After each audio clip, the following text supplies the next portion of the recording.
Hello दोस्तों, नमस्कार। मैं कुंदन कुमार आपका स्वागत करता हूं आपके अपने चैनल आदर्श ज्ञान पर। कैसे हैं? आशा करते हैं अच्छे होंगे। आज हम पार्ट 31 करने वाले हैं, जिसमें टॉप 10 प्रश्न करेंगे और करवाएंगे। इस प्रश्न के महत्वपूर्ण, अति महत्वपूर्ण प्रश्न हैं। ये सारे प्रश्न आपके आगामी एग्जाम के लिए महत्वपूर्ण हैं। वीडियो को शुरू से अंत तक जरूर देखिए। वीडियो अच्छा लगे तो लाइक कर दीजिए। चैनल पे नए आए हैं तो कृपया कर सब्सक्राइब कर लीजिए। दोस्तों को अधिक से अधिक शेयर कर दीजिए। बेल आइकन को ऑल सेट पे जरूर डाल दीजिए, ताकि सुबह सुबह नोटिफिकेशन आपके पास आ जाए। अब आते हैं क्वेश्चन नंबर 1 पर। फ्रेंच का संबंध फ्रांस के साथ हमें संबंध स्थापित करते हुए, फ्रेंच का संबंध फ्रांस के साथ, मतलब फ्रांस में के निवासी को फ्रेंच बोलते हैं। और उसी प्रकार डच कहाँ के निवासी कहलाते हैं? तो डच जो है फिजी के निवासी नहीं कहलाते हैं, नॉर्वे के निवासी नहीं कहलाते हैं। तो डच कहाँ के निवासी कहलाते हैं? हॉलैंड के निवासी को डच बोलते हैं।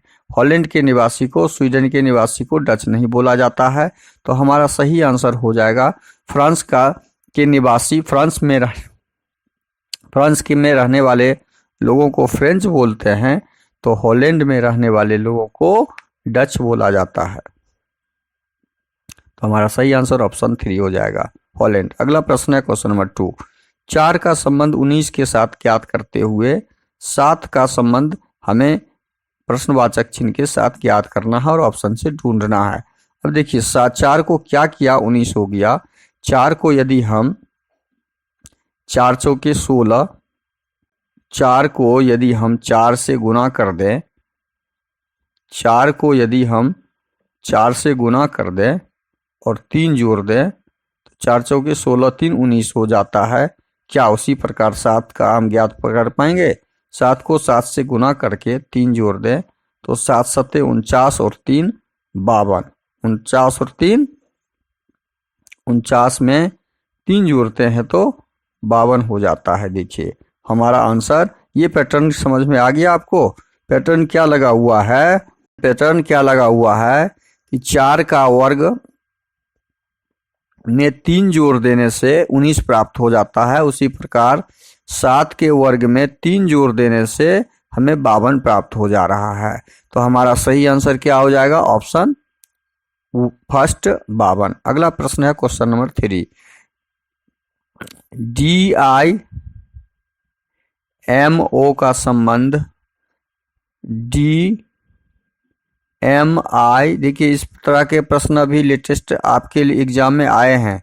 इसको ज्ञात करना बहुत जरूरी है, समझना, पैटर्न को समझना बहुत जरूरी है। देख इसमें क्या किया है, डी को ज्यों का त्यों रख दिया है, ओ को ज्यों का त्यों रख दिया है, लेकिन ये बीच वाले 2 अक्षर को एक्सचेंज किया है।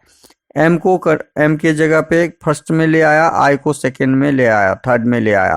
तो अब देखिए इसके क्रम को चेंज किया, क्रम को, बीच वाले क्रम को चेंज कर दिया है। यही पैटर्न हम इसमें लगाएंगे। जे ज्यों का त्यों आ जाएगा, आर ज्यों का त्यों आ जाएगा, यू क्रॉस एक्सचेंज कर लेगा अपने स्थान को। तो जब यह एक्सचेंज कर लेगा तो जे के स्थान पे क्या हो जाएगा? जे का जे ही हो जाएगा, और ये भी हो जाएगा, ये यू हो जाएगा, आर के जगह पे आर ही हो जाएगा। तो हमारा आंसर जे भी। इस प्रकार का पैटर्न अभी हाल ही के एग्जाम में बहुत अधिक बार दिया हुआ गया है। इसका अधिक से अधिक जरूर प्रैक्टिस कीजिएगा। तो हमारा जे भी यू आर ऑप्शन 3 में दिख रहा है, तो ऑप्शन 3 इस प्रश्न का सही आंसर हो जाएगा। अगला प्रश्न है क्वेश्चन नंबर 4। पुस्तक का संबंध पुस्तकालय के साथ ज्ञात करते हुए वृक्ष का संबंध हमें प्रश्नवाचक चिन्ह के स्थान पे क्या आएगा वो ज्ञात करना है। पुस्तक, देखिए पुस्तकालय में पुस्तक का संग्रह किया जाता है। पुस्तक का संग्रह, पुस्तकालय का मतलब ही होता है पुस्तकों का संग्रह। उसी प्रकार वृक्षों का संग्रह कहाँ पे होता है? छाया में नहीं होता है, फल में नहीं होता है, फर्नीचर में नहीं होता है, वो वन में होता है। तो जिस प्रकार पुस्तक का संबंध पुस्तकालय से है, उसी प्रकार वृक्ष का संबंध वन से है। हम ज्ञात करते हुए इस प्रश्न का सही आंसर ऑप्शन 3 ढूंढा। अगला प्रश्न है क्वेश्चन नंबर 5। यदि STOVE, स्टोव को क्या किया है, EVOTS किया, EVOTS। उसी प्रकार कैंडल को किया है CANDLE,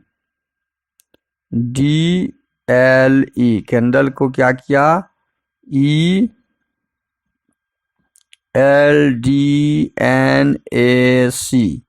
तो हमें ज्ञात करना है रिपोर्ट का। अब यहाँ पे किया क्या है वो समझ लीजिए। ये सीधा क्रम को चेंज कर दिया, ई को कर लास्ट को फर्स्ट में ले आया और फर्स्ट को लास्ट में लेके चला गया, सेकेंड को सेकेंड लास्ट में लेके चला गया, सेकेंड लास्ट को सेकेंड में लेके आ गया, और ओ को ज्यों कहते हो। देखिए यहाँ पे केवल एक्सचेंज किया अपने स्थान को।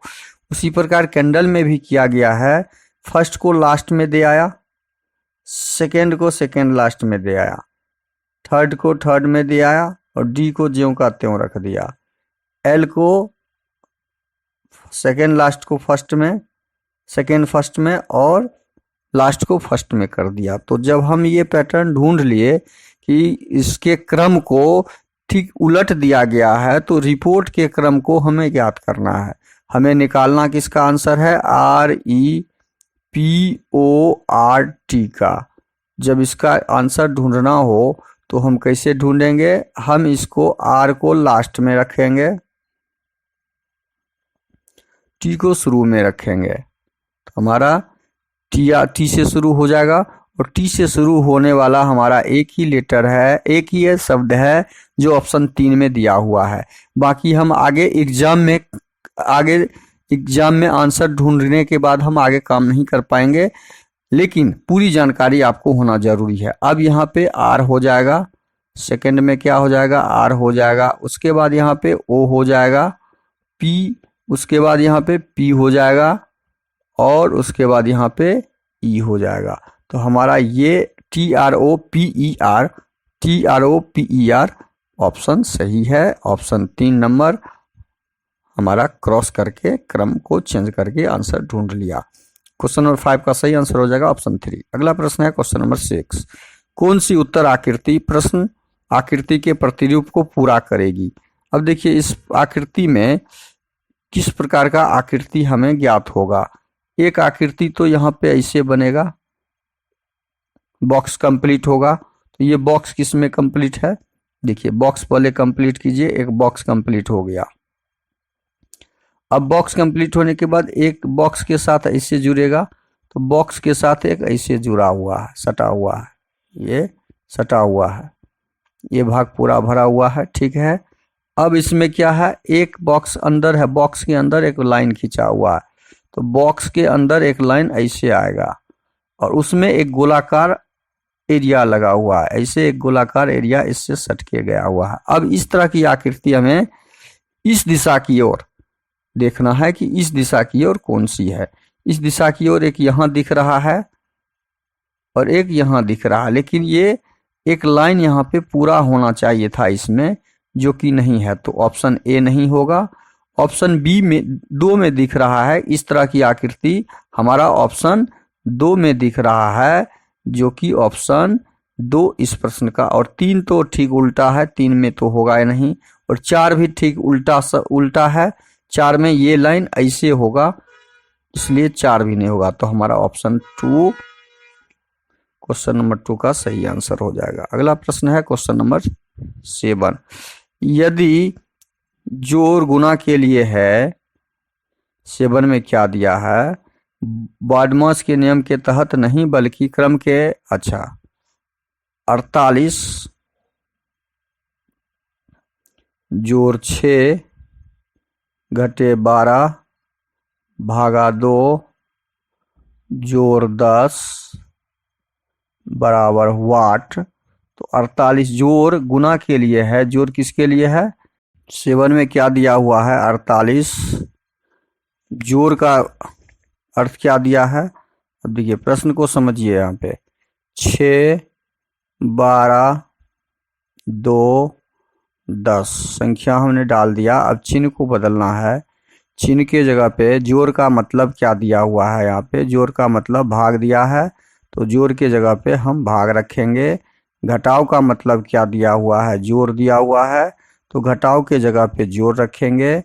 भाग का मतलब गुना दिया हुआ है, तो भाग के जगह पे गुना रखेंगे।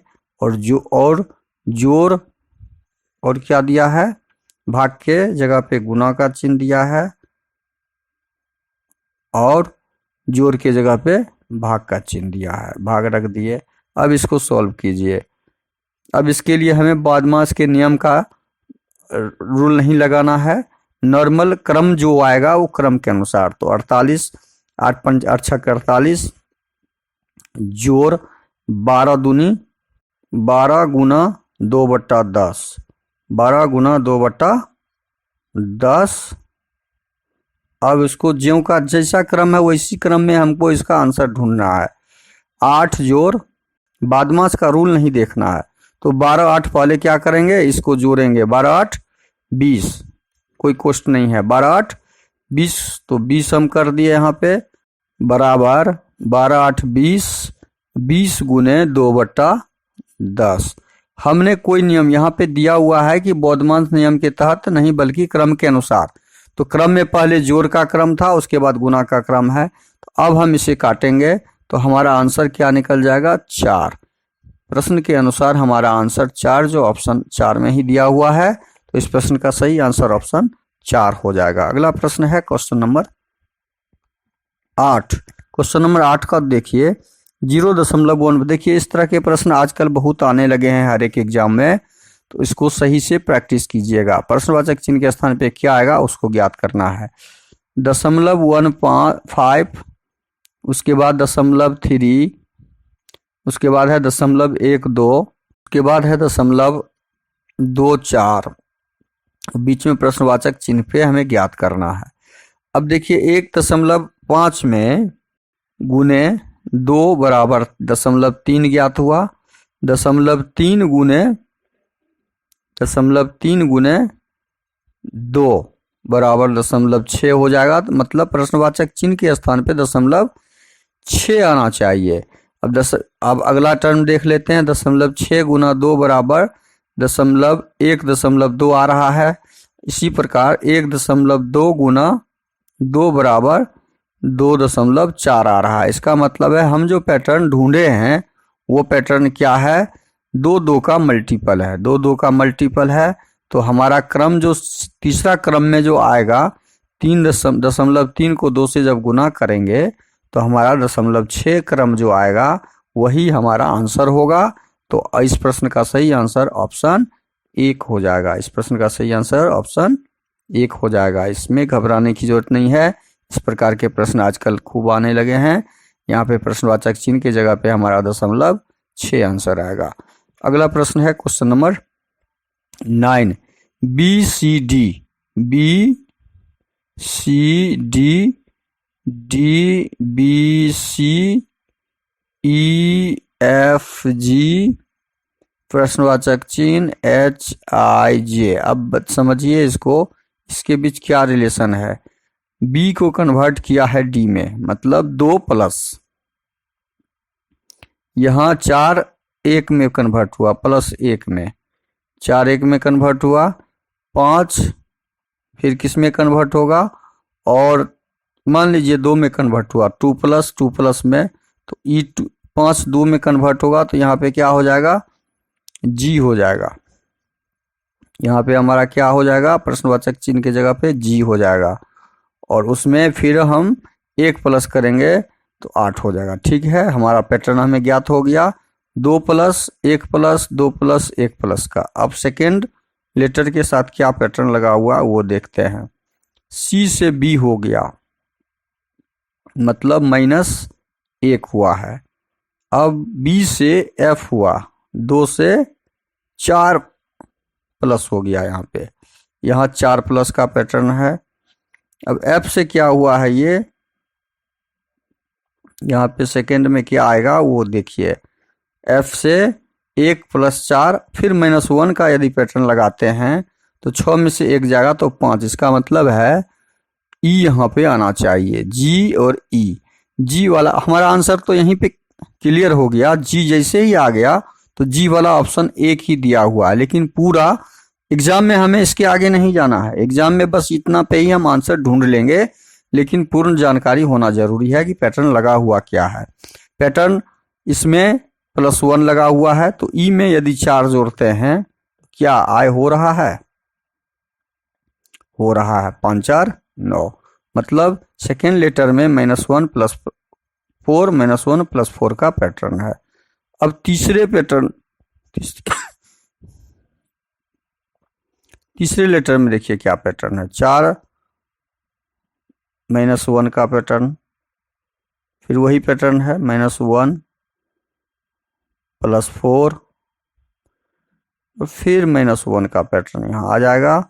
और -1 का जब पैटर्न आएगा तो 7 में से 1 जाएगा तो 6 होगा। F हमारा आंसर ये आ गया, और जो कि हम पहले ही याद कर चुके थे। उसी प्रकार इसमें -1 है, यहाँ +4 का पैटर्न लगा हुआ है, तो हमारा ऑप्शन 2 सही आंसर हो जाएगा। अगला प्रश्न है क्वेश्चन नंबर 10। वह उत्तर आकृति चुनिए जिसमें प्रश्न आकृति छुपी हुई है। वह उत्तर आकृति चुनिए। अब देखिए ये प्रश्न ये किसमें है घुसा हुआ, मतलब किसमें निहित है ये आकृति। इस प्रकार की आकृति जो हम देखते हैं आयताकार, ये देखिए इसमें तो संभव भी नहीं है, क्योंकि इस प्रकार की आकृति होना चाहिए था। इस प्रकार की आकृति इसमें नहीं है, तो ए संभव नहीं है। बी सी डी ए संभव नहीं है। बी तो बी में भी कहीं नहीं दिख रहा है, इसमें दिख रहा है। देखिए ये आकृति ऐसे आया, ऐसे कॉर्नर बना, ऐसे गया, ऐसे यहाँ पे आ गया, तो सी हमारा सही आंसर हो जाएगा। क्वेश्चन नंबर 10 का सी आंसर। वीडियो को शुरू से अंत तक जरूर देखिए। वीडियो अच्छा लगे तो लाइक कर दीजिएगा। चैनल पे नए आए हैं तो कृपया करके सब्सक्राइब कर लीजिए, और अधिक से अधिक दोस्तों को शेयर कर दीजिए। थैंक यू, धन्यवाद। जय हिंद, जय भारत।